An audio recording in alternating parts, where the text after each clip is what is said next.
Page 771, number 45. Suppose a ball is dropped from a tower and its velocity after t seconds is always 32 feet per second. How far does the ball travel in the first 2 seconds?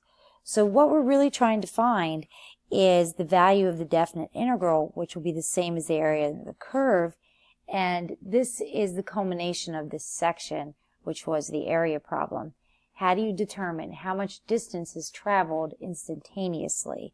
And that's what we're trying to find right here.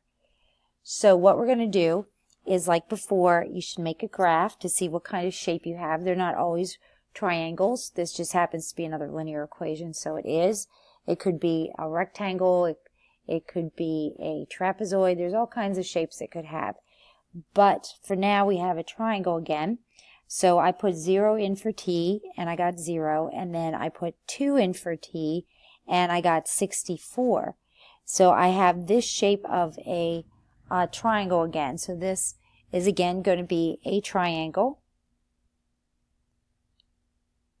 And it has a base of 2 units. And height of 64 units. So the value of the definite integral from 0 to 2 of 32t dt is going to equal 1/2 times the base times the height, and you get that this ball has traveled in the first 2 seconds 64 feet.